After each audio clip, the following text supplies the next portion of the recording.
Bom dia, boa tarde, boa noite. Eu me chamo Ana Paula. Para quem não me conhece, seja muito bem-vindo no canal Os Últimos Dias Antes do Fim. Meus queridos, hoje é dia... Deixa eu olhar aqui a data. Hoje é dia 21 de junho. Eu vou estar postando esse vídeo entre o dia 22 e 23 no máximo. E vou falar baixinho porque aqui para mim agora são 10h35 da noite, horário da Itália. E como eu acabei de colocar meus meninos para dormir, eu não posso falar muito alto porque tá tarde, mas tá em tempo de falar e fazer a obra de Deus. Eu deixei 2 pequenas lives no canal explicando um pouquinho a minha condição, a minha situação, e quando eu estava para dizer os vídeos que eu estou para lançar, a bateria do telefone acabou e eu tive que desligar tudo e parar. Então, meus queridos, agora mais tarde eu consegui me ajustar, então é onde eu estou aqui gravando esse vídeo, eu devo estar gravando de 3 a 4 vídeos agora em sequência, né, nos próximos dias, se o Senhor quiser e permitir. E hoje eu vou trazer esse primeiro, que eu acredito que vai ficar pequeno, E depois a gente vai trazer outros assuntos também. Eu tô para trazer para os irmãos algo sobre o anticristo. Eu tenho que ainda refinar o estudo. Eu tô para trazer para os irmãos algo sobre os montes, né? Os montes humanos. Então, também algo curioso. Eu não sei se isso vai estar junto com o estudo do anticristo ou vão ser 2 estudos separados. E eu estou também para trazer um estudo profundo sobre os demônios. Quem realmente são os demônios, quem realmente são esses espíritos imundos, ok? Então, são pequenas situações que foram aparecendo, esses assuntos vieram à tona, mas não adianta eu simplesmente colocar aqui e falar 4 palavras, né, sem ter base bíblica, sem ter uma coisa bem estruturada. E hoje, o Senhor trouxe, né, esse estudo que eu vou estar trazendo aqui agora para os irmãos. Tenho passado uma semana de deserto. Eu relatei para os irmãos aí na primeira live que eu tentei fazer, que eu tive um problema muito sério aqui essa semana com meu sogro, me ameaçou, falou que ia me bater, que ia me dar um soco, que eu não sei educar meus filhos, que eu não sei crescer meus filhos, que eu grito com meu menino mais velho. Nossa, foi um negócio complicado. A minha cunhada entrou já partindo com a mão para cima de mim, para querer me pegar no tapa, e eu me defendi. Foi uma baixaria, mas Deus me deu livramento, porque eu saí dali sem que acontecesse uma desgraça, né, que o ambiente esquentou muito, né, o negócio ficou muito pesado. Uma situação que eu nem tinha que ter ido lá na casa da minha sogra, uma coisa que eu tenho evitado, mas infelizmente a gente mora tudo no mesmo prédio, então assim não é o caso, né? De eu poder sempre dizer que eu não quero ir, de eu poder sempre dizer que não me interessa. Infelizmente, para quem mora aí perto de família, de cônjuge, sabe que não é simples assim a gente não aparecer na casa dos parentes. Mas eu gostaria que vocês, que são principalmente aqueles que têm ministério de intercessão, vocês que têm no vosso coração um temor muito grande, um desejo ardente de orar pela salvação das almas, orem pela vida do meu filho, Gabriel. Ele tem 12 anos e tá ficando complicado levar o barco com esse menino, tá ficando muito complicado. Agora ele deu uma acalmada porque ele viu, né, por causa da boca dele, por causa dele me tiçando, no que terminou lá na casa da sogra. Ele viu o avôzinho que ele tanto admira, né, me ameaçar. Ele viu ele vindo para cima de mim. Ele viu a tia que fez o bolinho de aniversário, toda cheia de serelepe, de repente enfiar a mão na mãe dele, bater na mãe dele, e a mãe segurando. Ele viu o inferno na terra. Então, assim, ele tá bem consciente hoje. É o 3º dia que passou, né? Foi dia 18. Então, ele ainda tá bem assim. A coisa tá muito recente. Meu filho mais novo, vendo aquela bagunça, ele subiu aqui em casa, pegou um violãozinho que a gente comprou de madeira para ele, começou a bater esse violãozinho, quebrou o violãozinho, agora tá lá na cola para ver se a gente arruma. E então assim, realmente foi um turbilhão que eu entrei essa semana. Fiquei muito triste, fiquei muito abatida, ainda até ontem eu lembrava da situação e eu chorava. E ontem à noite, antes de deitar para dormir, eu tive um momento com Deus, pedi perdão, falei, Deus, me perdoa se eu pequei nisso tudo, mas eu tô tão triste, eu tô tão machucada, eu tô com o coração dilacerado. Mais uma vez, aqui na família de meu esposo, eles conseguiram dilacerar meu coração. E eu falei para Deus, para Ele ser misericordioso, porque se eu preciso, se tem algo para eu resolver agora com esse sogro, que Deus cria a condição, a circunstância para que tudo se resolva. Na realidade, eu me trato muito, muito pouco com meu sogro. Bom dia, boa tarde, boa noite. De vez em quando acaba que a gente senta na mesa para almoçar ou jantar junto em família e ele sempre bisguiando para ver como que eu me comporto na mesa, o que eu como, eu deixo de comer. Se ele vê eu, por exemplo, botando mão em carne, ele já começa a falar para a mulher dele, oi, você tá comendo carne, sabe? É realmente muito embaraçante estar na presença desse senhor. E é muito complicado, meus irmãos. E no passar dos anos, eu fui me afastando muito dessa família, mas por mais que a gente se afaste, aparece sempre algo. E quando a gente assusta, a gente já está lá na emboscada. A gente chega em missão de paz, em serenidade, mas do nada vem alguma coisa e dali explode. Sempre foi assim. Então, minha oração aqui nesses anos é pedir a Deus livramento. Quando eu desço a escada indo para lá, eu já desço clamando a Deus, me dá livramento. Mas infelizmente, meus irmãos, nós estamos numa situação em que neste mundo teremos aflição. E Jesus disse, tem de boa ânimo, eu venci o mundo. A palavra de Deus diz também, se for possível, dependendo no que vem de você, vivai em paz com todos. E Deus sabe que se tem uma coisa que eu tento fazer é viver em paz com a família de meu esposo. Por mais que já aprontaram comigo tantas, ainda assim, eu tento viver em paz com essas pessoas, mas é dentro do que é possível, nem sempre depende só de mim, de viver em paz com o ímpio, porque às vezes eles estão tão dominados pela maldade, pelo pecado, pela iniquidade, chame como você quiser, que a coisa perde completamente o controle. Bom, então, passando por esse turbilhão essa semana, o Senhor, eu buscando a Deus dentro da minha condição, porque até para buscar a Deus essa semana foi muito complicado, foi muito dolorido para mim. Eu muito abatida de alma, muito abatida mesmo, então assim, não foi fácil. Porém, Deus, na sua misericórdia, o pouco que eu consegui clamar e buscar por Ele trouxe esses tesouros que eu vou compartilhar com os irmãos.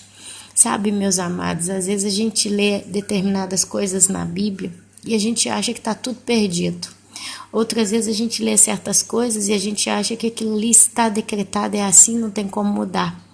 Mas quando a gente começa a ler nas entrelinhas, começa a ligar um texto com o outro, começa a vislumbrar as escrituras nos seus detalhes, a gente começa a enxergar em tudo a misericórdia de Deus e a justiça de Deus.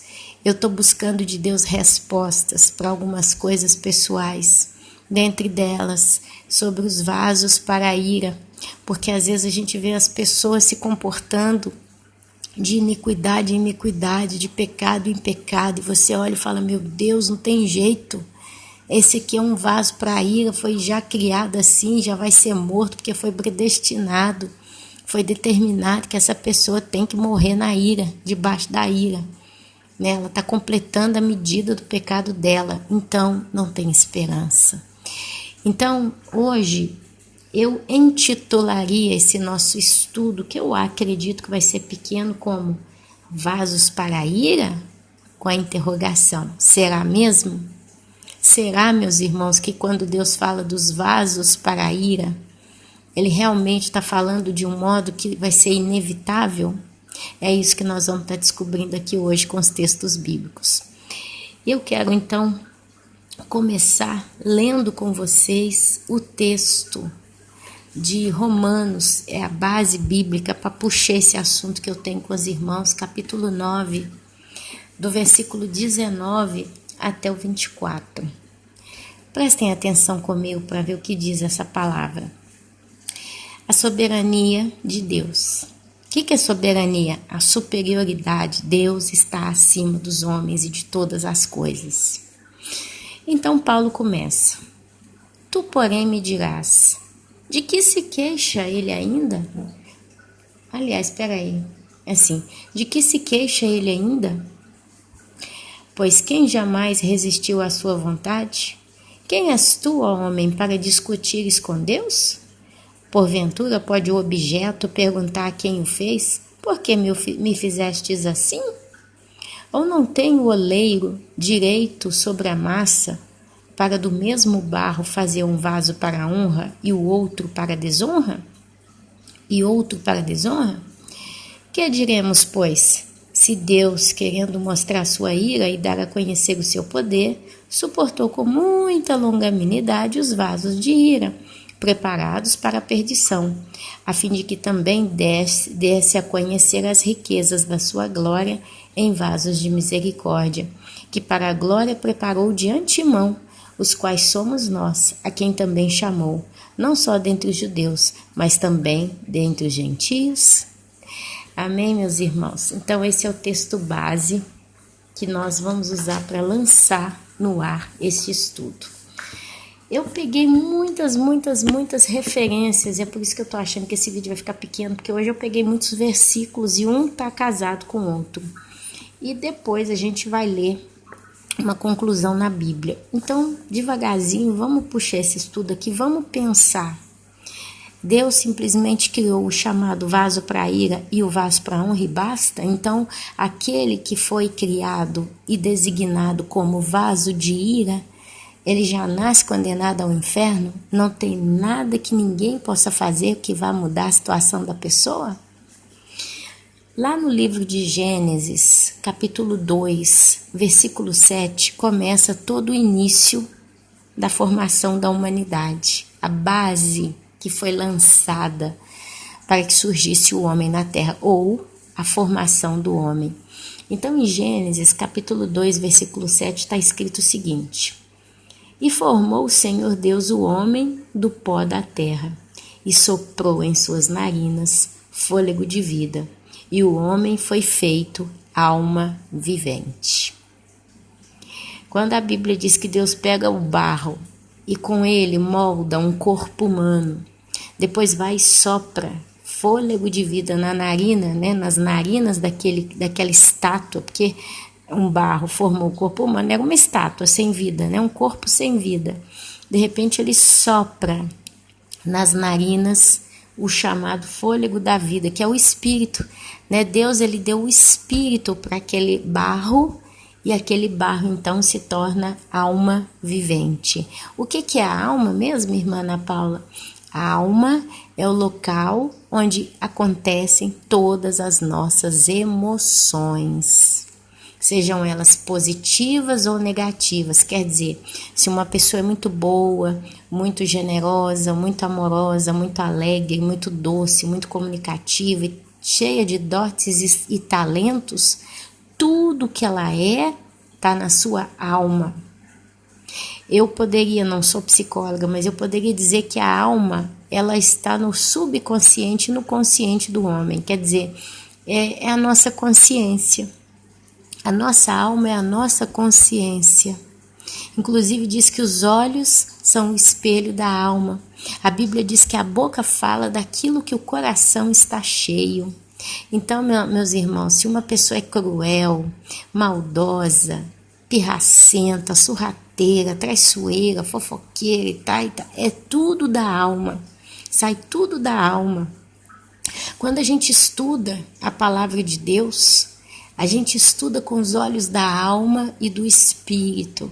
Se nós realmente somos salvos em Cristo, nós então absorvemos isso com a instrução e o guiar do Espírito Santo. Quer dizer, quando uma pessoa que realmente está salva em Cristo vai estudar as Escrituras, é o Espírito Santo quem vai gerando dentro dele o óleo, a vida. A vida é onde o espírito do homem se encontra com o Espírito de Deus e se torna um só em Cristo. A Bíblia diz que nós somos um só com o Senhor. Quer dizer, uma junção do meu espírito humano, que até então era adormecido, mas quando eu aceitei o senhorio de Cristo na minha vida, pedi o perdão a Deus pelos meus pecados, o Espírito Santo me sela, vindo habitar em mim, o vir habitar em mim pelo Espírito Santo é o selar de Deus na minha vida. Quando os demônios, os anjos, quando Deus olha para uma pessoa, se aquela pessoa é salva, eles veem a presença do Espírito Santo habitando nessa pessoa. Então o Espírito Santo, uma vez habitando na pessoa, ele ministra na alma da pessoa e no espírito da pessoa a vontade de Deus. A Bíblia diz que quem conhece o coração de Deus é o Espírito Santo. Quem conhece o centro e as emoções do Deus Todo-Poderoso é o próprio Espírito Santo. E o mesmo Espírito que está em Deus está em nós. Amém. Glória a Deus por isso.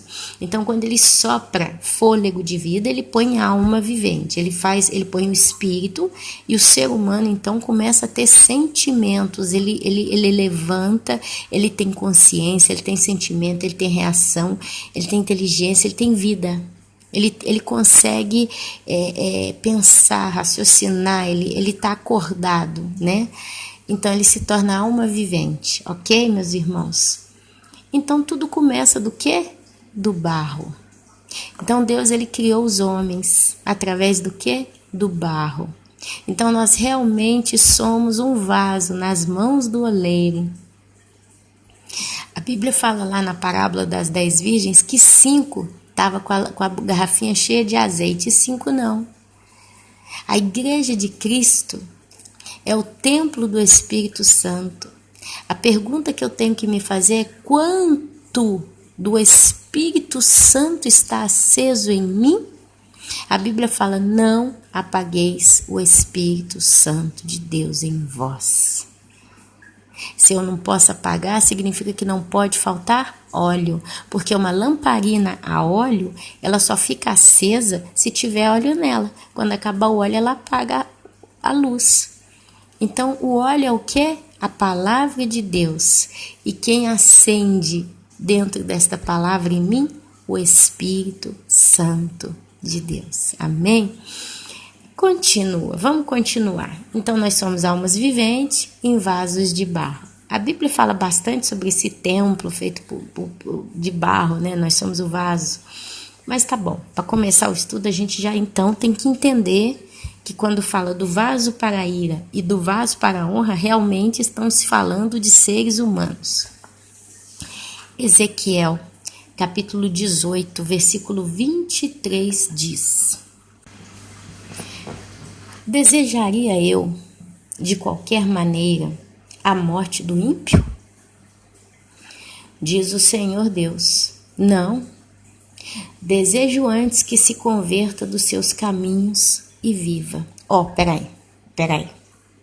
A gente está vendo que Deus então faz o vaso para ir e o vaso para honra.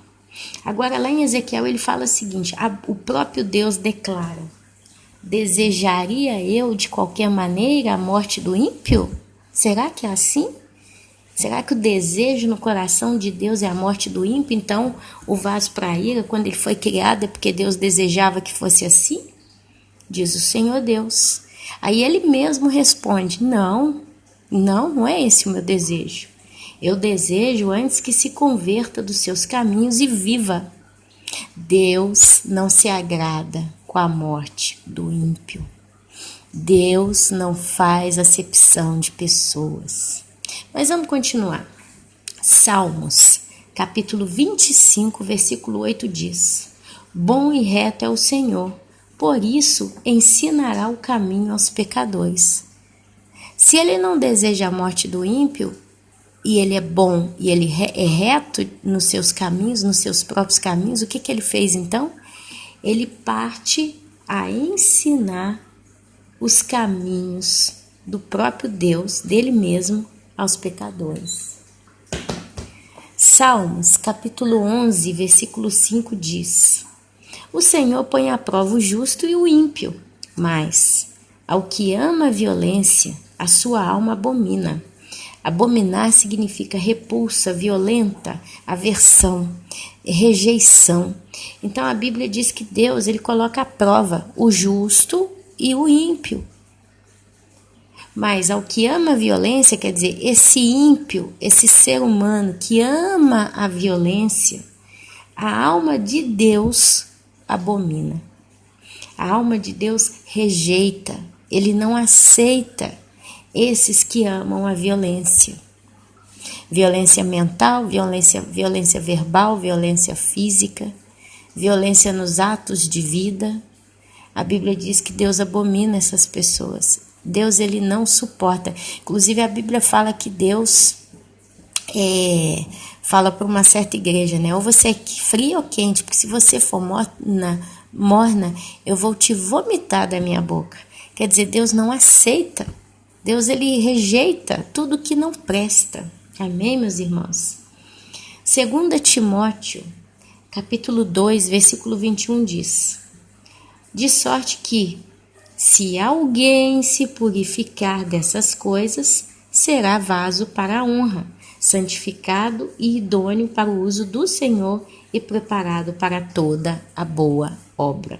Se a gente for ler 2 Timóteo, ele vai provavelmente estar falando de frutos da carne, ele vai estar falando do pecado, dos atos e injustiças, né, praticados, e aí ele fala, de sorte que se alguém se purificar dessas coisas, do que? Do pecado, perdão, esse então será vaso para a honra.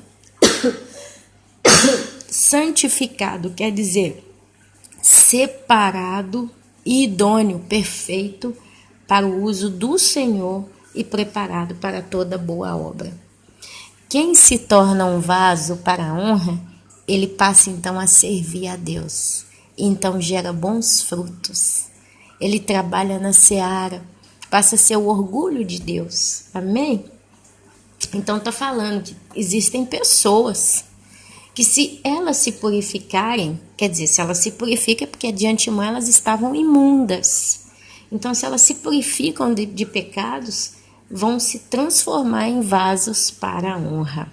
Santificado quer dizer separado e idôneo, perfeito, pronto para o uso do Senhor e preparado para toda boa obra. Romanos, capítulo 2, versículo 5 diz: Mas segundo a dureza do teu coração impenitente, entesouras ira para ti no dia da ira e da manifestação do juízo de Deus. Impenitente, eu me lembro da palavra penitente. O que é penitência?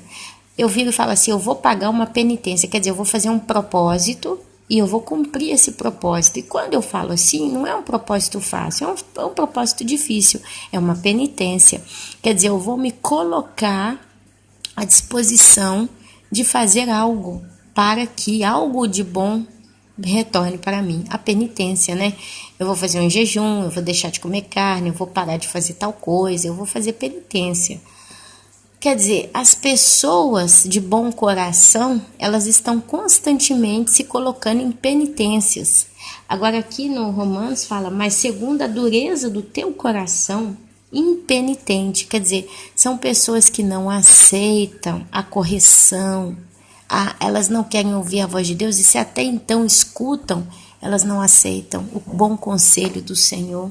Elas não dão crédito ao amor de Deus, elas preferem ir no caminho da morte, da mentira e da menzônia. E aí diz que essas pessoas, segundo a dureza do próprio coração delas, entesouram ira para elas mesmas no dia da ira e da manifestação do juízo de Deus. Salmos, capítulo 37, versículo 8, está escrito: Deixa a ira e abandona o furor, não te indignes de forma alguma para fazer o mal. Olha aqui um pedido de Deus nesse salmo. Você vê literalmente que Deus está literalmente falando, deixa a ira, deixa, abandona o furor, não te indignes de forma alguma para fazer o mal, sabe? Meus irmãos. Agora, eu pedi para ler aqui o livro de Romanos, capítulo 1, do 28 até o 32, e depois o capítulo 2, do 1 ao 11. Então, vamos lá, no livro de Romanos, capítulo 1, do 28 até o 32. Romanos 1, 28 ao 32. E depois, na sequência, vai do 2 até o versículo 11. Vou colocar o dedo aqui para não perder o fio da meada. Vou tirar a caneta. Eu tô falando devagarzinho, meus irmãos, que o sono tá chegando, viu? Vocês não reparam, não. Eu tô com medo de perder o fio da meada aqui na concentração, então eu já tô começando a dar os números aqui hoje. Romanos, capítulo 1, do 28 ao 32 diz... Eu vou ler o título. Entregues os gentios a reprováveis sentimentos. Entregues os gentios, todo aquele que não é judeu, né? A reprováveis sentimentos. E aí começa. E por haverem desprezado o conhecimento de Deus, o próprio Deus os entregou a uma disposição mental reprovável para praticarem coisas inconvenientes, cheios de toda injustiça, malícia, avareza e maldade, possuídos de inveja, de homicídio, de contenda, de dolo, e soberbos, presunçosos, inventores de males, desobedientes aos pais, insensatos, pérfidos, que seria falso, né? Sem afeição natural e sem misericórdia. Ora, conhecendo eles a sentença de Deus, de que são passíveis de morte, quer dizer, eles têm a probabilidade, eles estão em condições de morrer, os que tais coisas praticam não somente as fazem, mas também aprovam os que assim procedem. É aquele ser humano que chama o mal de bem e o bem de mal. São essas pessoas que estão sempre praticando tudo que não agrada a Deus. E aí fala, portanto, és indesculpável, ó homem, quando julgas, quem quer que sejas, porque no que julgas a outro, a ti mesmo te condenas, pois praticas as próprias coisas que condenas. Eu vou dar um exemplo aqui. Eu não vou citar nome demais aqui, não, mas conheço uma mulher que a vida dela é ficar na casa da mãe dela. Aqui na Itália, no sul da Itália, eu sei que no Brasil também tem muito disso, acho que no mundo inteiro, né? Talvez em cidades maiores, cidades grandes, o povo ele é mais despachado, porque todo mundo tem que trabalhar, todo mundo tem que trazer o pão para dentro de casa. Mas aqui no sul da Itália, as filhas, elas crescem, elas se casam, mas as mães continuam tratando elas como se fossem pequenas. Fazem os caprichos, né? E essas filhas deitam e rolam, né? Quando elas veem que tá tudo fácil, tudo de mão beijada, elas continuam não tendo que fazer tanto, aí acabou. Então conheço vários casos aqui, teve essa é pesada, ela, assim, os filhos dela estão todo o tempo na casa da mãe dela. O filho até dormir na casa da avó, agora ele dorme. A avó colocou uma caminha para ele na cabeceira, nos pés da sua cama, e o menino até dormir lá dorme, sabe? Quem tá crescendo o menino é a avó, não a mãe. E a mãe mora no andar de cima, fica o dia inteiro em casa, não trabalha e tal, então não é desculpa, né? Só que ela mesma vai todo dia para casa da mãe dela. Vira e mexe, ela tá lá, lava a roupa dela na casa da mãe, come na casa da mãe, fica no computador da casa da mãe, enfim. O marido chega do trabalho e tem que descer para casa da sogra para almoçar lá, porque a mulher dele, em vez de cozinhar na casa dela, quem cozinha é a sogra. Ok. E são anos que nós temos visto isso. E essa mesma moça chegou a comentar de duas primas. Uma prima trabalha fazendo pão. O marido dela tem um negócio de pão. Não é uma padaria, ele tem um forno. A gente chama de forno aqui na Itália. Então eles levantam ainda de madrugada para fazer pão, para botar passar. Porque logo no início da manhã ele carrega o furgão e vai entregar os pães que ele faz. Então, no fundo da casa dele, ele tem esse forno, que é uma cozinha bem grandinha, que lá ele tem tudo que serve para fazer pão. E a mulher dele, que é uma gracinha de pessoa em todos os sentidos, tem 2 filhos. E eu não sei como é que é exatamente, mas eu sei que quem cuida dos meninos para ajudar ela é a mãe. A mãe também trabalha, levanta muito cedo, trabalha numa pizzaria, lava, limpa, faz tudo que tem que fazer. Quando ela termina lá, ela vai e ajuda essa filha. Eu não sei se a filha leva os meninos para casa da mãe ou a mãe para casa dela. Eu sei que é assim. E a mãe ajuda a filha, porque a filha trabalha com o marido, né? E ele sozinho não dá conta, contratar um funcionário, pagar os documentos, fazer carteira assinada também aqui na Itália não custa barato, então a mulher tá lá com ele, é uma mão na roda e os 2 juntos estão crescendo a família. É um caso. A outra, que mora aqui perto dessa moça, ela é o seguinte, ela mora na casa de cima, a mãe na casa de baixo. E a vida inteira a gente vê a mãe com a filha, sempre com a filha, o tempo todo, sabe? Agora nasceu a nenenzinha, que já tá grande, é uma menina de 3, 4 anos de idade, e a mãe tá sempre cuidando da menina e tal, só que a mãe vai pra casa da filha, ela sobe, agora o marido morreu, a mãe dela tá viúva, aí que ela fica com a filha o dia inteiro, janta, almoça lá, passa o dia lá e parece que só desce pra casa pra dormir, ok? Então são 2 exemplos, mas eu não vejo essa do segundo exemplo descendo para cada mãe, ficando na casa da mãe. Eu vejo a mãe ficando na casa da filha. E ali faz companhia, porque agora ela virou uma senhora sozinha. E essa filha tá ali, elas vão, né, distraindo o dia inteiro juntas. Essa moça, que todo dia tá na casa da sua mãe, seu filho dorme na casa da mãe, etc e tal, simplesmente um dia vira e fala assim, tem Tereza. Tereza é o nome de uma das primas que o marido tem o negócio de forno. Tereza o dia inteiro descarrega os filhos na casa da mãe dela. E a mãe dela tem que limpar a casa dela, a mãe dela tem que cuidar dos filhos dela, a mãe dela não sei o que, não sei o que, não sei o que. Depois vira e fala da outra. E aqui também tem a tia tal com a filha, o dia inteiro a mãe dela faz a doméstica para ela, não sei o que, não sei o que, não sei o que. E ela falou isso.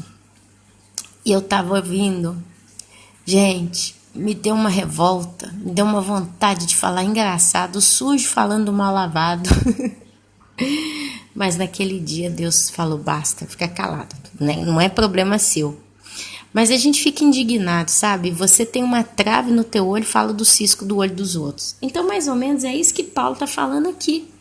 Portanto, és indesculpável, ó homem, quando julgas quem quer que sejas. Porque no que julgas a outro, a ti mesmo te condenas. Pois, olha aí, essa palavrinha pois na Bíblia eu amo ela, porque ela conclui uma fala, ela explica por que ela está falando tal coisa. Pois praticas as próprias coisas que condenas. Bem sabemos que o juízo de Deus é segundo a verdade contra os que praticam tais coisas. Tu, ó homem, que condenas os que praticam tais coisas e fazes as mesmas, pensas que te livrarás do juízo de Deus? Ou desprezas a riqueza da sua bondade, tolerância e longanimidade, ignorando que a bondade de Deus é que te conduz ao arrependimento? Mas, segundo a tua dureza e coração impenitente, acumulas contra ti mesmo ira para o dia da ira e da revelação do justo juiz de Deus, que retribuirá a cada um segundo o seu procedimento. A vida eterna aos que preservaram em fazer o bem, procuram glória, honra e incorruptibilidade, mas ira e indignação aos facciosos que desobedecem a verdade e obedecem à injustiça. Tribulação e angústia virão sobre a alma de qualquer homem que faz o mal, ao judeu primeiro e também ao grego. Glória, porém, e honra e paz a todo aquele que pratica o bem, ao judeu primeiro e também ao grego. Porque para com Deus não há acepção de pessoas. Olha aí esse texto. Então a gente está vendo que Deus é justo. né? Aqui ele está falando do julgamento daquele que faz o mesmo. Mas até não é nem fazer somente o mesmo, só o fato de eu ser uma pecadora ativa, começar a criticar os pecadores ímpios, eu não posso, porque eu também estou pecando. Às vezes eu sou fofoqueira, aquela é prostituta, aí eu estou falando da prostituta.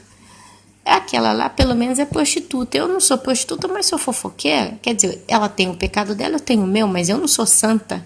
Eu não posso julgar a pessoa, né? Então, mais ou menos é isso aí. Mas vamos lá. Romanos, capítulo 9, versículo 22, então começa a puxar um raciocínio do porquê de tudo isso. Olha só. E que direis? Se Deus, querendo mostrar sua ira e dar a conhecer o seu poder, suportou com muita paciência os vasos da ira, preparados para a perdição? Meus irmãos, olha só. Deus, ele simplesmente suportou com muita paciência os vasos da ira, preparados para a perdição. Presta atenção. Será que quando a pessoa nasceu, ele foi criado como um vaso para a ira e já foi preparado ali no seu nascimento para a perdição? Ou será que essa preparação do chamado vaso para a ira aconteceu nos dias decorrentes de sua vida, em que ele, como sujo, como injusto, continuou se sujando e se colocando em injustiça cada dia mais? E ele foi então acumulando ira sobre a sua própria cabeça e se tornou um vaso para a ira porque ele foi se preparando para aquilo? Ora, se eu tiver que passar no concurso público, eu não vou simplesmente fazer a inscrição, pagar a taxa lá no dia da data marcada, sentar na mesa, pegar a prova e fazer. Eu vou me preparar para eu me encontrar capacitada para fazer a prova ou não. Assim é o ser humano. E lá em Apocalipse, capítulo 22, versículo 11, testifica o que eu estou dizendo, que fala o seguinte, continue o injusto fazendo injustiça, continue o imundo ainda sendo imundo, e o justo continue na prática da justiça, e o santo, separado, continue a santificar-se. Você vê literalmente duas estradas, uma vai para um lado, a outra para o outro. E aqui Jesus diz, continue o injusto fazendo injustiça, continue o imundo ainda sendo imundo, continue o justo na prática da justiça e o santo continue a santificar-se. Quer dizer, é tudo um processo. O vaso, meus irmãos, ele se encontra pronto no dia do seu juízo determinado, de acordo com o tempo em que ele foi moldado. A pergunta que eu faço aqui é, quem criou o vaso originalmente? De barro? Deus, lá no Éden. Só que Eva é a mãe de todos os homens. O significado do nome Eva é mãe de todos os homens. Então Deus criou um homem só com a sua mão, Adão. Deus pegou o barro, misturou ele, moldou o corpo do homem, soprou o fôlego de vida nas suas narinas e Adão se tornou uma alma vivente. Deus então faz ele adormecer, pega a costela dele e faz a mulher. Eu não sei como é que foi na prática toda essa criação, né? Deus de uma costela fazer uma mulher. Eu não sei se ele pegou barro e ali em torno da costela ele esculpiu, né, o corpo de Eva e soprou fôlego de vida também nas narinas dela. Ela também se tornou uma alma vivente. Eu imagino que deve ser mais ou menos isso, porque Eva não nasceu e cresceu, mas ela foi criada pelas mãos de Deus, porque ele pegou a costela de Adão e dali ele criou Eva. Mas, fora esses dois, todos os demais homens e mulheres que nasceram na terra, já nasceram do corpo de um ser humano. Procriou-se. Os homens se multiplicaram sobre a terra. Deus criou o primeiro vaso. Ou Deus criou os dois primeiros vasos com a sua própria mão. Mas os vasos seguintes foram sendo gerados, multiplicados. Porque nós somos semeadura de Deus. Deus, ele gosta de trabalhar com a semeadura, né? Se você planta eu plantei um baguinho de feijão preto. Se vocês vêm aqui fora na minha varandinha, vocês vão ficar apaixonados. Ele alastrou na parede inteira, tá cheio de feijão para eu colher. Eu só não entendi ainda quanto que eu vou poder colher os feijãozinhos, mas eu sei que eu vou chegar a hora que eu vou entender, mas eu sei que agora estão verdes. Mas de uma semente, né? Então, meus amados, a pessoa quando ela nasce, ela nasce como um vaso. É um vaso. A vontade de Deus é que esse vaso seja para a honra. Adão, quando foi criado, Deus desejou que ele fosse um homem segundo o seu coração. Só que Adão pecou. Então, o vaso, originalmente, ele é simplesmente um vaso de barro, um corpo criado. Agora, o que vai ser gerado na sua vida, no seu interior, dentro dele, aí, meus irmãos, é outra história. Por isso que Apocalipse fala, continue o injusto fazendo injustiça. Você vê que normalmente pessoas injustas, elas não param. Quando você pensa que a pessoa consertou, melhorou, que parou, ela faz uma nova. Continue o imundo ainda sendo imundo. Continue o justo ainda na prática da justiça e o santo continue a santificar-se. Quer dizer, é uma prática de vida. O vaso que você será no final vai depender da prática de vida que você teve. Por isso é o processo. É por isso que ele fala que Deus suportou com muita paciência os vasos da ira preparados para a perdição. Por quê? Quando que eles foram preparados? Continue o injusto fazendo injustiça, continue o imundo ainda sendo imundo. É aí que ele foi sendo preparado para a perdição. Agora, olha só, em 1 Tessalonicenses, capítulo 4, versículo 4 diz que cada um de vós saiba possuir o seu vaso em santificação e honra. 1 Tessalonicenses, o apóstolo Paulo está falando com a igreja. São uma das cartas de Paulo para a igreja. Como ele fala para a igreja, ele crê que ele então está falando para santos. E aí ele recomenda aos santos que cada um de nós, cada um de vós, cada um de vocês saiba possuir o seu vaso em santificação e honra, em separação constante. O cristão verdadeiro, ele constantemente se separa para Deus. Como que o cristão se separa para Deus? Buscando a Deus, temendo a Deus, fugindo do diabo, resistindo ao pecado, saindo fora. Não, como é que é? Fugir do pecado e resistir ao diabo? Não, resistir ao diabo e ele fugirá de... Bom, meus irmãos, vocês entenderam, vocês leem Bíblia, eu estou morrendo de sono já. Mas deu para vocês entenderem. Malaquias, capítulo 2, versículo 16 diz: porque o Senhor, o Deus de Israel, diz que odeia o repúdio. O que é repúdio? Rejeição, repelir a palavra de Deus. Deus odeia o homem que repudia a Deus, a ele mesmo. E aquele que encobre a violência com a sua roupa. A Bíblia fala, meus irmãos, a certa igreja para elas irem comprarem vestes brancas do Senhor, porque ela se deslimpa. Então, quando a gente ouve a expressão roupa na Bíblia, está falando de uma camuflagem, né? Por fora é uma coisa, por dentro é um sepulcro caiado. Diz o Senhor dos Exércitos, portanto, guardai-vos em vosso espírito e não sejais desleais. Com quem? Com Deus. O que é me guardar no espírito? É manter a minha vida em santificação através da ministração do Espírito Santo de Deus. É buscar a Deus para que Ele haja em mim. E o meu espírito, que foi vivificado por Deus por causa do sangue de Jesus, ele vai ser guardado, ele vai ser preservado no Senhor.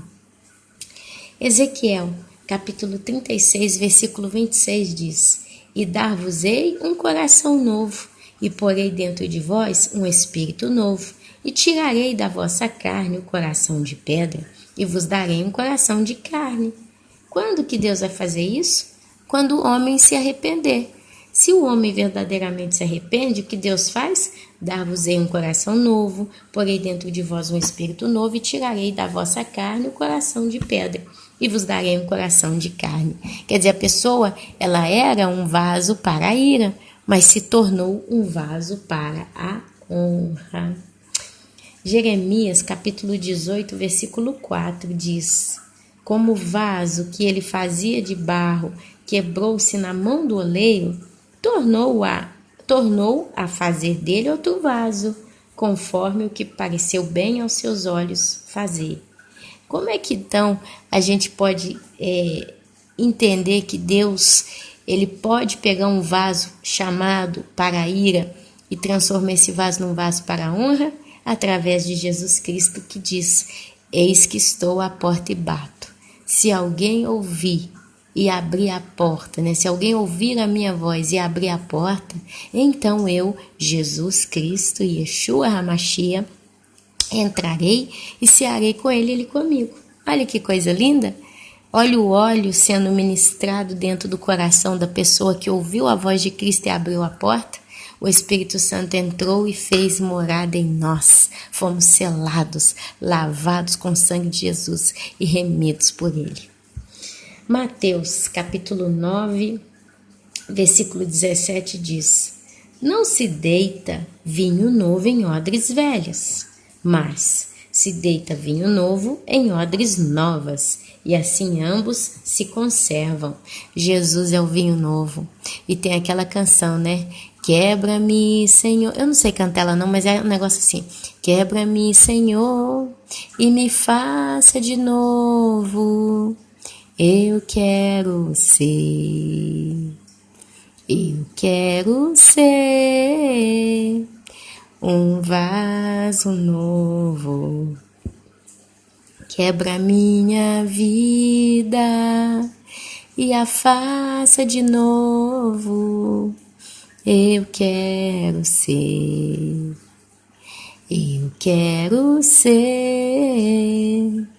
um vaso novo. Esse hino é muito bonito, né? E é isso aí.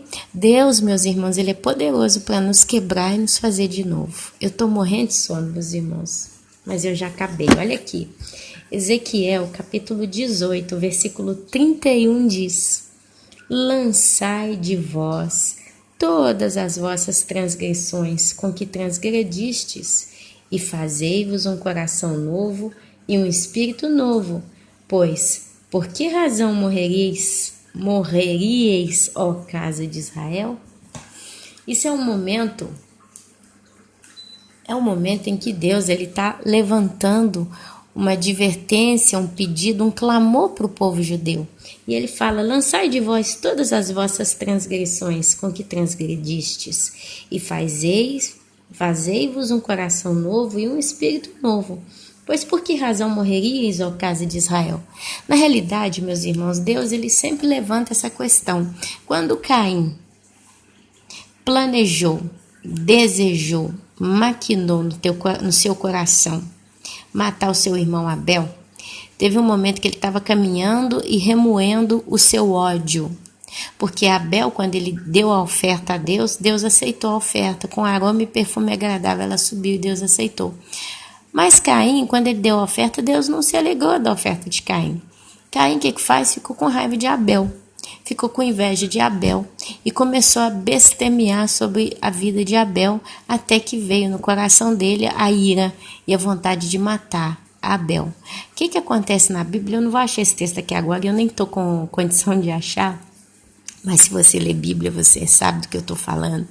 Tem um momento então que Deus, vendo, né, Caim borbulhando raiva, ódio, indignação no seu coração, Deus vira para ele e fala assim: Caim, por que você está assim? Será que se você não fizer o bem, eu não me agradarei de ti? É mais ou menos essas palavras que Deus usa com Caim, né? Deus, ele adverte a Caim. E você vê no texto um modo tão carinhoso de Deus indo até Caim. Caim, por que você está assim? Por que você está permitindo todo esse ódio no seu coração? Você vai pecar, né? Deus, ele ali como um pai, rodeando Caim, dando uma chance para que ele então mudasse. Às vezes a gente fica tão nervoso e Deus então ele vem e nos adverte: fulano, por que você está assim tão irado? Será que se você não fizer o bem, eu não vou me agradar de você, né? Então, meus irmãos, você vê Deus advertindo o homem sempre a inclinar-se para ele, a desviar o caminho da estrada da morte para a estrada da vida, para buscar a Deus, porque Jesus em pessoa tem batido na porta dos nossos corações. Então, meus queridos, com esse estudo, como eu estou com sono aqui agora, Minha cabeça tá meio lenta, tá meio light. Eu tô meio desligada aqui do raciocínio, mas eu acredito que eu consegui passar para os irmãos mais uma vez a prova de que Deus é misericordioso. Porque com esse estudo, a ideia que eu gostaria de ter passado é essa: é mostrar que Deus ama, que Deus é misericordioso, compassivo, Deus é longâmino. Às vezes você que está aí ouvindo esse vídeo, você fala assim: ah, mas Ana Paula, para mim não tem jeito não. Eu sou um vaso para ira. Eu sou uma caixa de Pandora. Eu sou uma bomba relógio. Você não tem ideia com quem você está lidando. Eu sou cativo, eu sou cativa, eu sou mal, eu sou má. Não tem jeito, não tem esperança para mim. Eis que o Senhor no dia de hoje está te chamando. Assim como Jesus falou, né? Eis que estou à porta e bato. Se alguém ouvir e abrir a porta, eu entrarei e cearei com ele, ele comigo. Meus irmãos, todos os dias o Senhor Jesus tem batido na porta do nosso coração. Mesmo quando a gente erra, mesmo quando a gente pisa na bola com Deus, eu sei que normalmente, até mesmo eu mesma já fiz isso muito na minha vida, no início, né, de conversão. Às vezes eu estava caminhando com Deus numa boa e de repente acontecia uma situação qualquer e eu pecava. Tinha lá meu pecado, o A, B ou C, não interessa, eu pecava. Então o que acontecia? Qual era a minha reação diante disso? Era me esconder de Deus.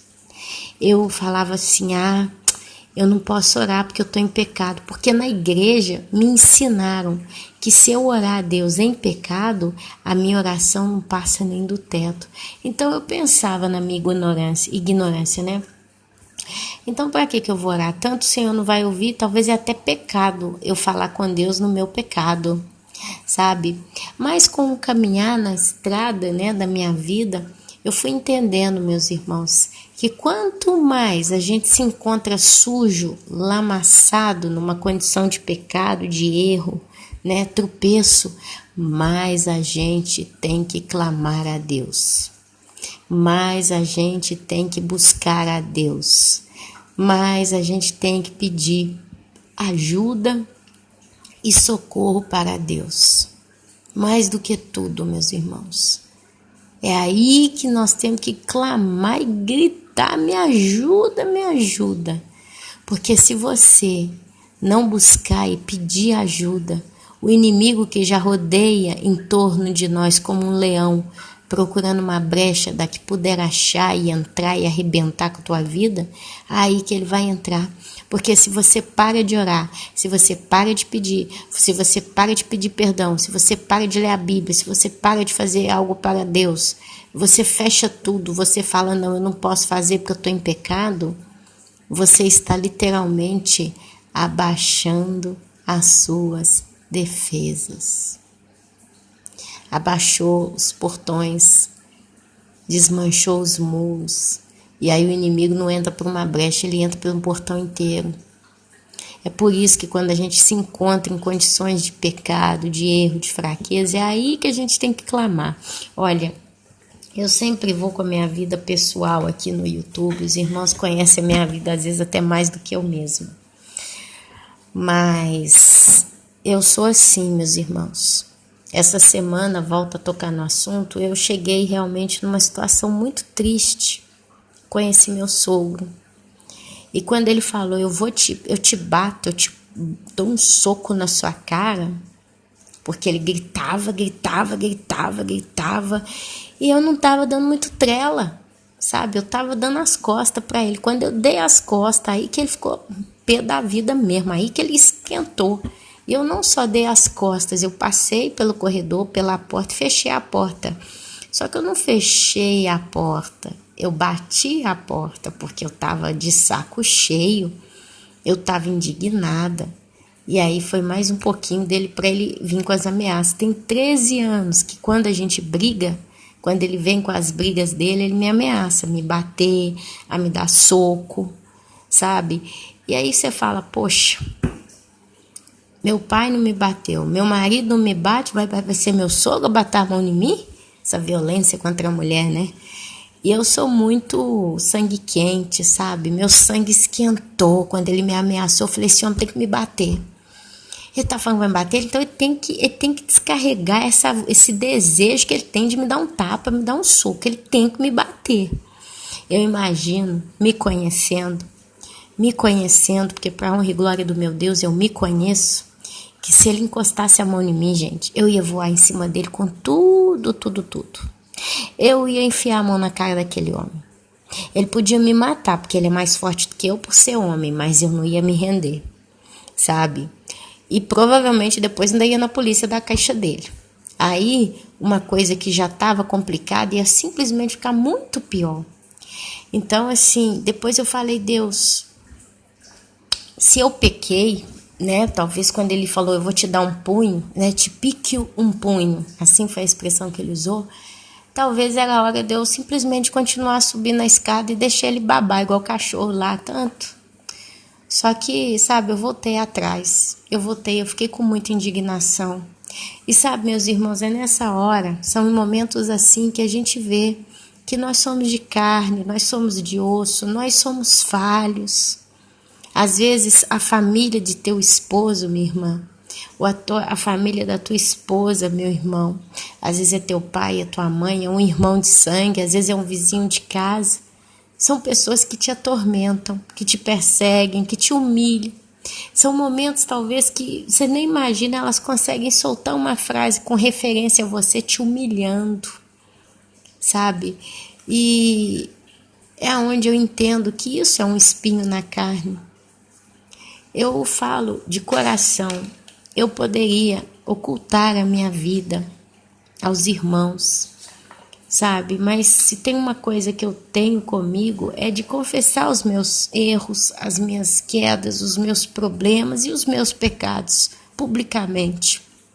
Posso dizer que a minha vida é praticamente um livro aberto, sabe? Porque é onde eu entendo que eu não sou santa 100%, eu não estou num estado de um corpo glorificado superior a qualquer homem ou mulher ímpio da terra. Sabe, eu tenho sangue correndo na minha veia e é uma veia de carne. E esse sangue de vez em quando esquenta.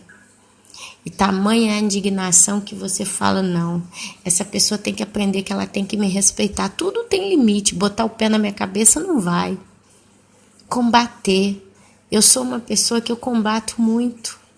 Literalmente falando, essa família do meu esposo é uma família que eu convivo com eles há 13 anos. Parece que foi ontem, mas já se passaram 13 anos.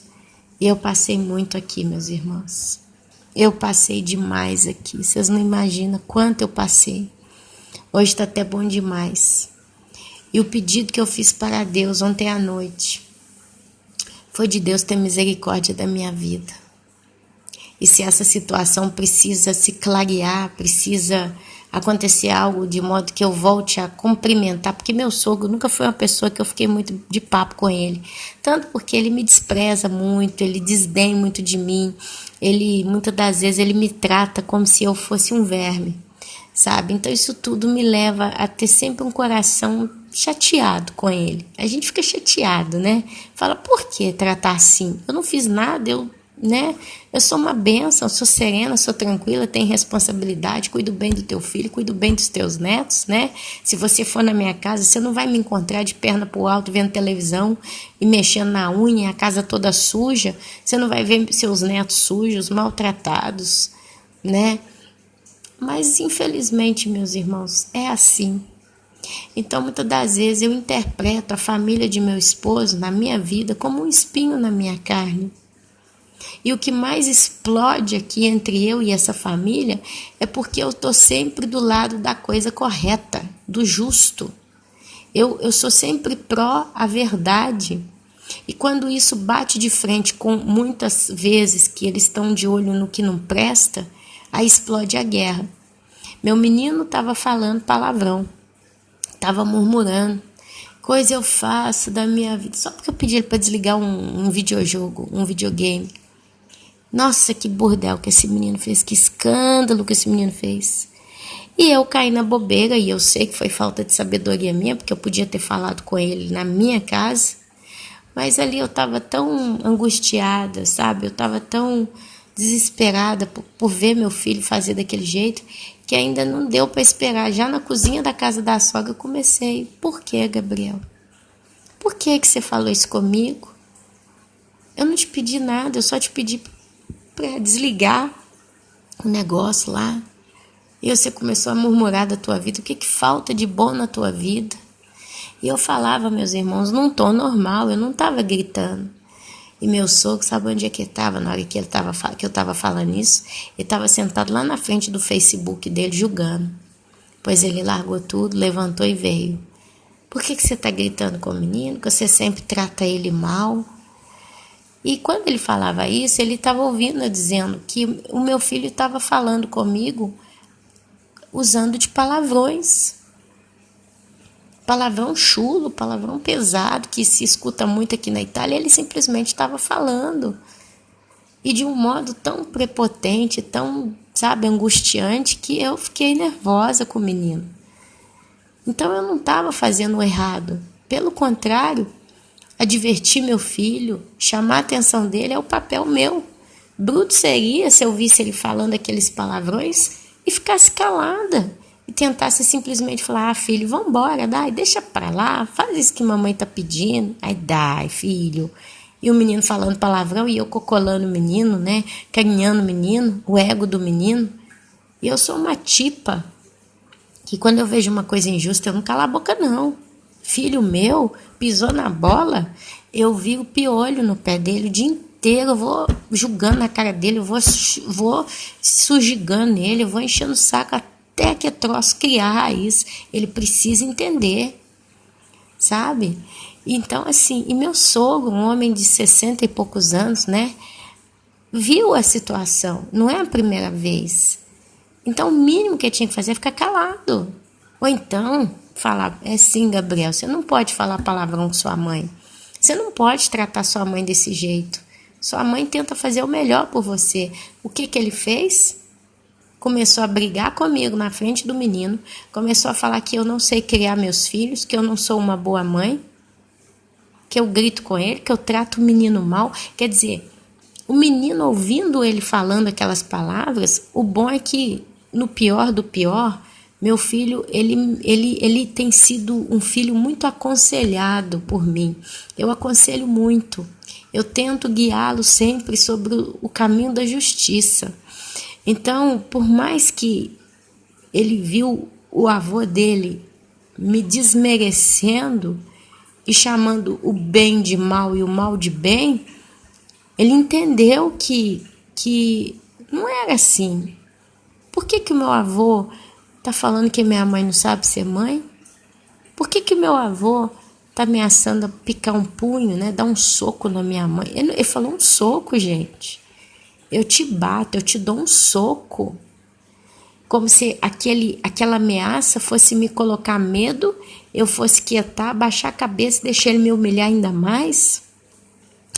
Então, meus queridos, nessa situação veio o conflito, sabe? E eu posso dizer que não tem como ter paz com pessoas assim, sabe? O bom, inclusive eu falo com meus filhos, se Deus ainda nos permitir ficar muitos anos nessa terra, coisa que eu acredito e desejo que não faça, vai se acontecer de você crescer, de você querer casar.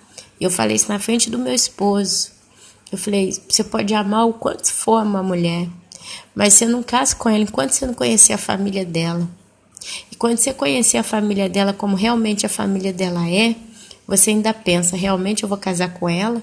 E sim, se ela é a mulher da minha vida e ela é diferente do pai, da mãe, é toda uma outra pessoa, eu vou casar com ela, mas eu vou construir minha casa, se possível, na outra cidade. É melhor, meus irmãos. É melhor. É melhor, sabe?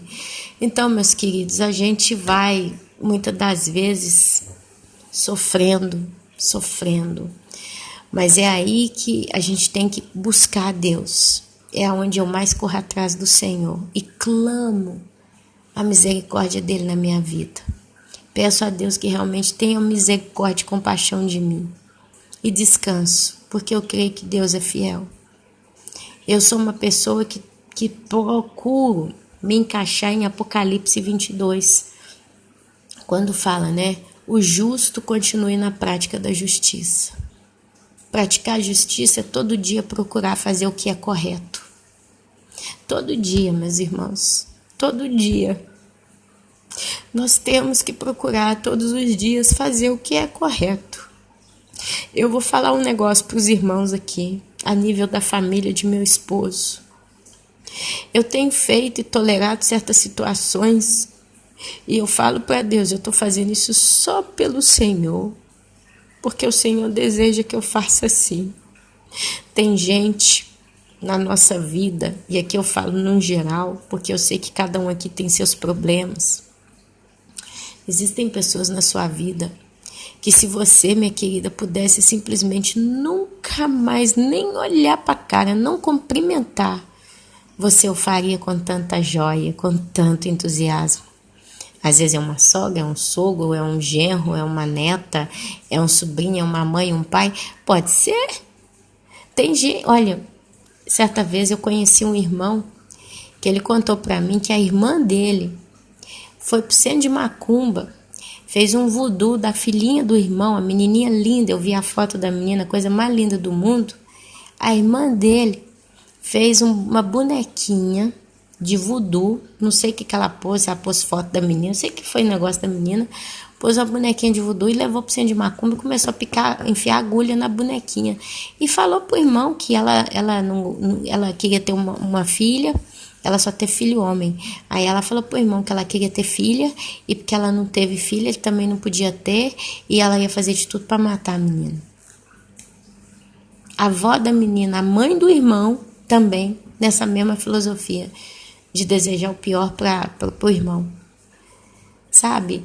Então, assim, como é que você vai viver com uma pessoa dessa ou com pessoas assim? Pessoas malignas. Gente, a gente tem que ter o pé no chão. Existem pessoas nas nossas vidas que são malignas.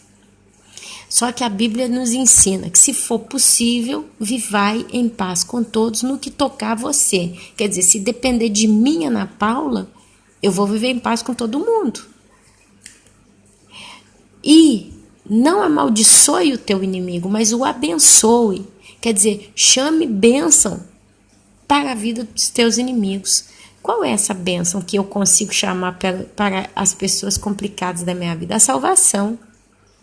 Eu peço a Deus, salva ele, esse sogro, né? Salva ele, tem misericórdia, porque ele está indo para um caminho de morte, um caminho tortuoso. Hoje ele pode se dar por vencedor, hoje ele pode se sentir superior a mim, mas se ele continuar assim, vai chegar um dia que ele vai ter que pagar cada milésimo de tempo que ele fez mal a alguém. Gente, já que ele é o exemplo da noite, infelizmente, meu sogro é brigado com muita gente. Semana passada ele brigou com um casal por telefone, por causa de uma televisão, que o casal é amigo do meu marido e meu. Somos amigos, né? Meu marido de vez em quando pega o moço, o marido dela leva para trabalhar, e ele ajuda o meu marido, etc e tal.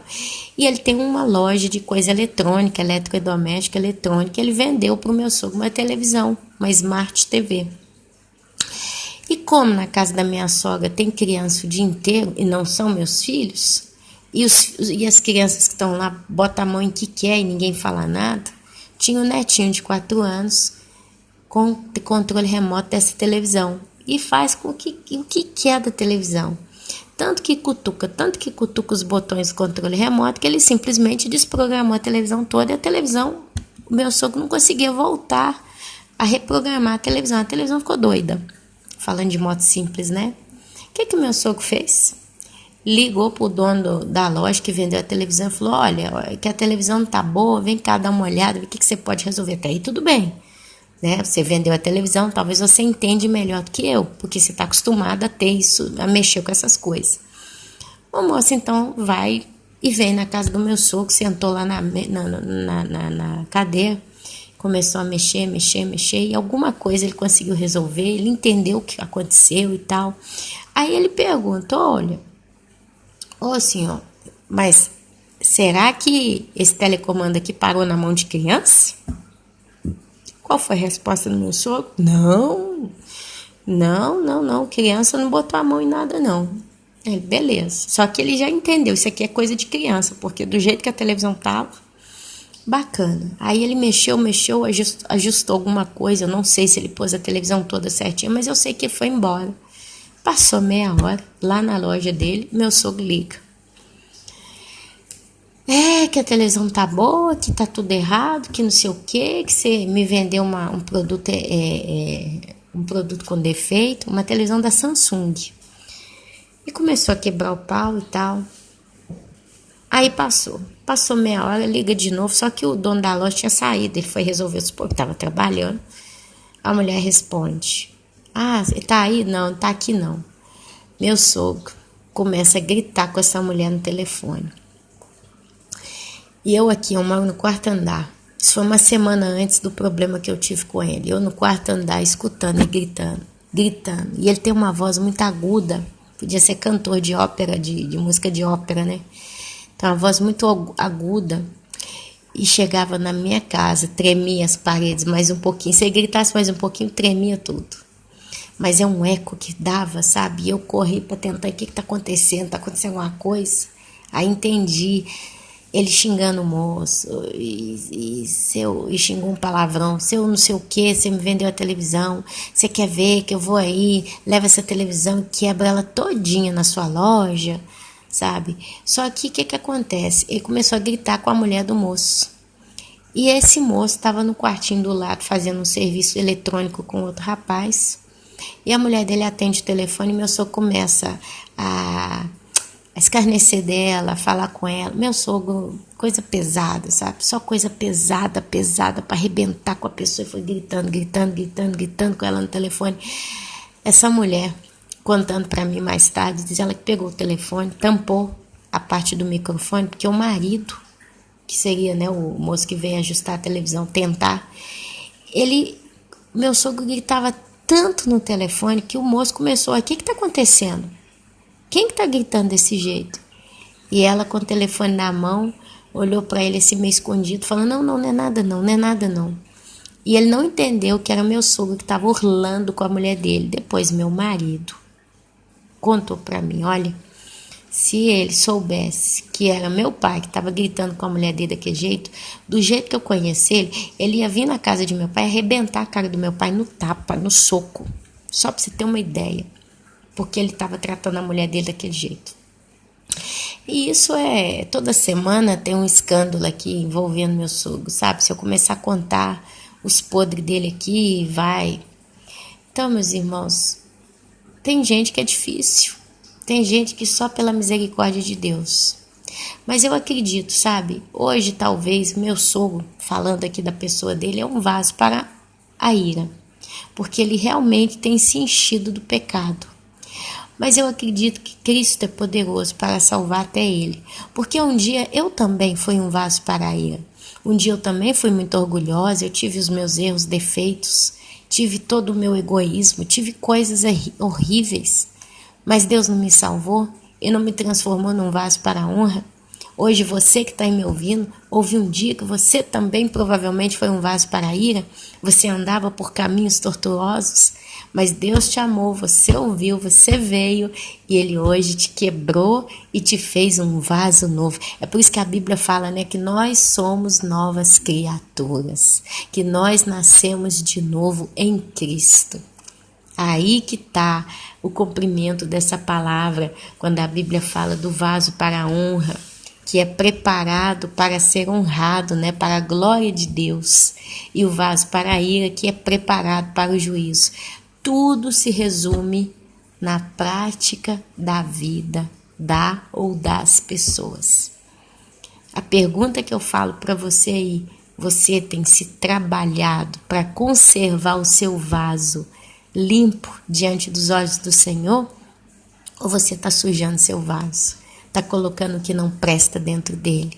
Meus irmãos, eu estou terminando o vídeo, mas eu queria dizer para vocês, o arrebatamento está às portas. Deus, Ele está chamando o povo dele para o conserto. Um irmão querido acabou de mandar um áudio para mim falando, irmã, eu estava passando esse tal pecado aqui na minha vida, mas hoje eu cortei, acabou, sabe, meus irmãos? E é isso que Deus está levando a igreja a fazer, porque a Bíblia diz que quando Ele vier, Ele vai nos encontrar irrepreensíveis, quer dizer, quem é dele, Ele vai fazer com que fique irrepreensível. A Bíblia fala que o arrebatamento ele vai acontecer, perdão que eu estou com sono, eu estou começando a embolar a língua, mas a Bíblia fala que o arrebatamento vai acontecer quando o número dos santos estiver completo. Agora presta atenção. Por acaso, deixa eu ver se eu acho um exemplo aqui para ir direto na ferida. Por acaso você já se encontrou numa situação em que você precisa completar uma determinada tarefa? E aí chega um momento em que você está executando essa tarefa para concluí-la, que você dá ao mesmo tempo que você está terminando aquilo, você está arrumando outras coisinhas ali no meio para que tudo esteja perfeito no final. Por exemplo, imagina que a pessoa está reformando a casa, está trocando os ladrilhos, está trocando o pavimento, está pintando os quartos, né? E aí ela tem uma data, ela tem um limite para entregar a casa toda pronta. Só que aí o que acontece? Ela pega o quarto para pintar, e ela pintou, passou a tinta, aí ela fala, bom, sabe o que eu faço? Para ganhar tempo, já que eu tenho que esperar a parede secar, eu não posso fazer mais nada aqui, eu vou aproveitar e começar a limpar esse chão, porque aí eu já deixo esse quarto pronto, sabe? Eu vou chamar a obra a se concluir, não vou perder tempo. Meus irmãos, eu entendo que Deus agora está fazendo isso. Ele está para terminar de pintar o quarto. E enquanto ele está quase no último, que vai completar o número dos santos que vão subir, ele está chamando aqueles que já estão engatados na tarefa da santidade para subir para o arrebatamento, a consertar os detalhes, a parar as arestas, fechar as pequenas brechas, deixar a sua casa em ordem. Ô glória, ainda me lembro do sonho da oliveira, com a azeitona doce, numa oliveira brava. Ô glória, meus irmãos.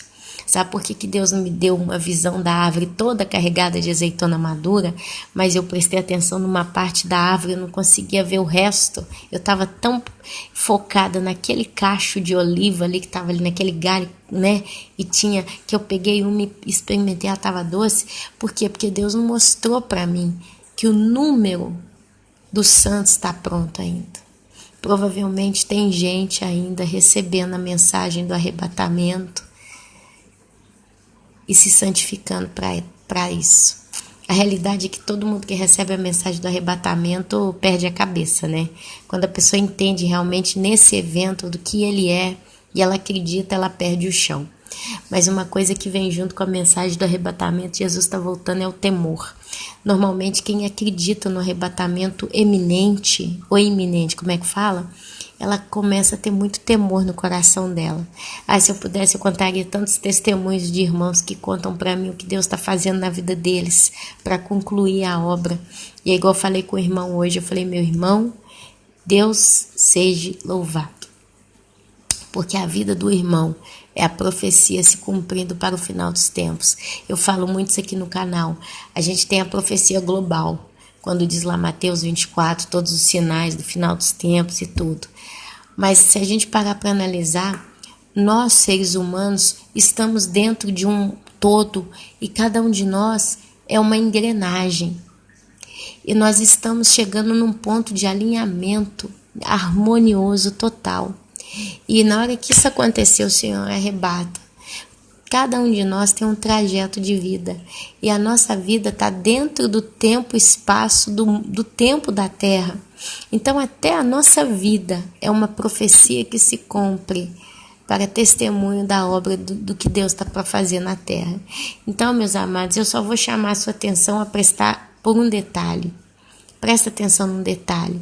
Se você vê que Deus está querendo que você conserte a vida e tudo está trabalhando para te incomodar, resolver. Se você vê que tem certas coisas que você tem a sensação que está chegando no final, creia. É a sua vida profética dentro da profecia do final dos tempos que está se exaurindo, está acabando, está chegando na reta final. É onde eu termino com as palavras do apóstolo Paulo. Terminei a carreira, combati o combate. E ele dizia que estava pronto para ir para a casa de Deus. Assim também tem que ser a nossa vida. Que o Senhor tenha misericórdia de nós. E eu sou a primeira da fila que eu preciso que Deus tenha misericórdia da minha vida, para que eu não perca o arrebatamento. A Bíblia diz, aquele que está em pé, tome cuidado para que não caia. Então eu tenho essa mentalidade, né, de que eu preciso tomar cuidado. Que o Senhor tenha misericórdia da nossa vida, que Ele termine a obra realmente que Ele começou em nós. E é isso que eu creio que Ele está nos instigando a fazer.